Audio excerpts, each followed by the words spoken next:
بچے آپ کے ہم بھوکے مار رہے ہیں, بے روزگاری آپ کے اندر ہے, آپ کے اندر جو ہے ہم پینیٹریشن کر کے وہاں پہ لوگوں کو جو ہے ان کو ہم نے ماہانہ پہ صرف اس لیے سال ہر سال سے تیار کیا ہوا ہے کہ ایسی کسی صورتحال میں تم لوگوں نے باہر سڑکوں پہ نکل آنا ہے, تو اس کے بعد بھی آپ یہ کہہ رہے ہیں کہ تمہارے پاس دفاع کا بھی کوئی حق نہیں ہے. شازیہ صاحبہ, برطانوی میڈیا کے مطابق ایران گزشتہ برس تباہ ہونے والے نتنز کے مقام پر دوبارہ تعمیرات کر رہا ہے. گزشتہ برس 12 جون 2025 کو ایٹمی ایجنسی IAEA نے کہا ہے کہ ایران اپنی ذمہ داری پوری نہیں کر رہا اور اگلے ہی دن اسرائیل نے فضائی حملے شروع کر دیے تھے.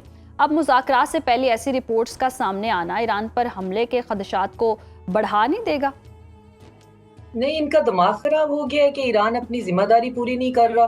جس ایگریمنٹ کے تحت اس نے اپنی ذمہ داری پوری کرنی تھی JCPOA, وہ تو ٹرمپ نے پھاڑ کے ردی کی ٹوکری میں پھینک دیا.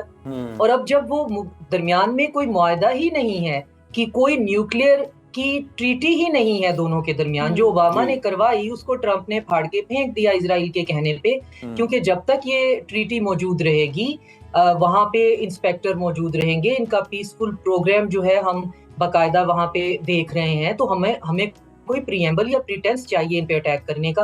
تو ٹرمپ نے کسی پپٹ کی طرح وہ ختم کر دیا. تو اب اگر برطانیہ کا جریدہ, میں تو صرف ان کو اپنے اسٹوڈنٹس کو بھی اور خود بھی صرف اس لیے پڑھتی ہوں کہ ویسٹرن لیگیسی میڈیا پڑھا کرو تاکہ پتہ چلے کہ جرنلزم کیا نہیں ہے. تو یہ اگر وہ یہ کہہ رہے ہیں کہ جی ایران جو ہے وہ ذمہ داری کا ثبوت نہیں دے رہا, تو وہ کیوں دے گا؟ وہ تو کسی ایگریمنٹ کے انڈر ذمہ دار ہے ہی نہیں. اور پھر اس فیودور اور نیتانز کی اگر آپ بات کر رہے ہیں, وہ تو ٹرمپ نے جیسے عبداللہ صاحب فرما رہے ہیں وہ تو اوبلیٹریٹ کر دیے تھے.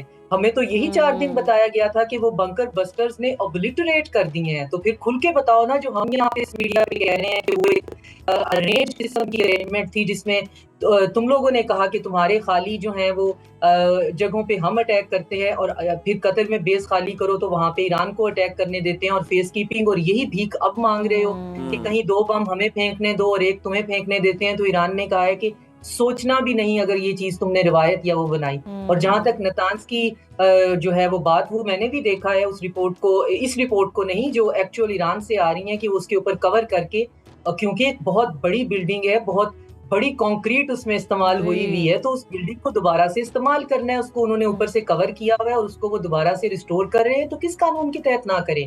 یہ کون لوگ ہیں؟ یہ ایپسٹین آئی لینڈ کے باشندے, یہ کس قانون کی بات کرتے ہیں؟ ان کا کیا قانون ہے؟ یہ دوسروں کو کیا بتاتے ہیں؟ یہ ان کے پاس کیا اتھارٹی ہے لوگوں کو یہ بتانے کی کہ یہ ڈوز اور ڈونٹ کی لسٹ بنا کر یہ بتاتے پھریں کہ یہ ٹھیک ہے اور یہ غلط ہے؟ یہ آئینے میں جا کر اپنا منہ کیوں نہیں دیکھتے؟ ہم دیکھتے ہیں ثالثی کا کردار بھی بہت ادا کیا جاتا ہے. مذاکرات کی بات ہو رہی ہے, کشیدگی ختم کرانے کی بات ہو رہی ہے. عمان ایک طویل عرصے سے ثالث کا کردار ادا کرے, لیکن اس بار کشیدگی کا گراف بہت اونچا ہے. کیا عمان کے پاس اب بھی وہ اثر و رسوخ باقی ہے کہ وہ ٹرمپ کی جنگی دھمکیوں اور ایران کے نظریاتی رد عمل کے درمیان پل بن سکے؟ دیکھیں, اس میں عمان جو ہے وہ, اور یا قطر کی ہم بات کریں تو یہ اچھے ممالک ہیں, جگہ پرووائڈ کرتے ہیں, سیکیورٹی پرووائڈ کرتے ہیں, اور وہاں پہ لوگ بیٹھ کر, ہر طرح کے لوگ, یہ کسی کو کوئی نیم ٹیگ نہیں کرتے وہاں, جو بیٹھ کر بات کرنا چاہتا ہے. تو ان کا اتنا ہی رول ہے.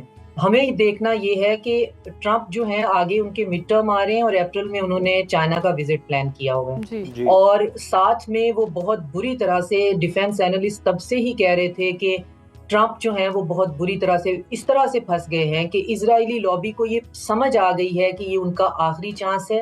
نہ ان کو اتنا زیادہ جو ہے وہ آسان جو ہے وہ پریزیڈنٹ اس کے بعد ملنا ہے, نہ اس سے پہلے ملا. تو اس کے کان میں یا تو پھر یہ کمپرومائزڈ ہے ان دا ٹرمز آف کائنڈ, اور پھر کیش, وہ اس کی ڈیٹیل میں ہم نہیں جاتے.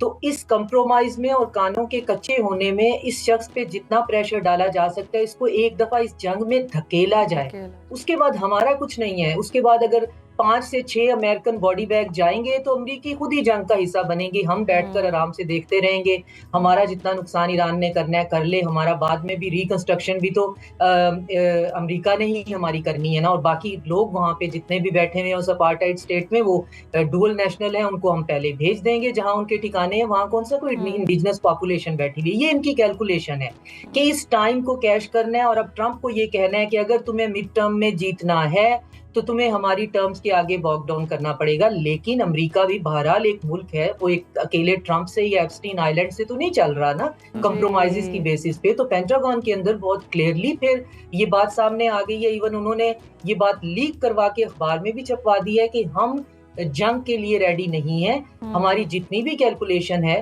وہ ایک سٹرائک کی تو ہو سکتی ہے, اگر ہمیں سٹرائک سے ایک ہفتے سے آگے جانا پڑے تو ہم اپنا سارے کا سارا اسلحہ تو آلریڈی یوکرین میں دے چکے ہوئے ہیں, تو ہمارے پاس بہت زیادہ شارٹیج ہے, ہم لمبی جنگ میں نہیں جا سکتے. اور ایران کی جو حکمت عملی ہے وہ ہے ہی لمبی جنگ کی.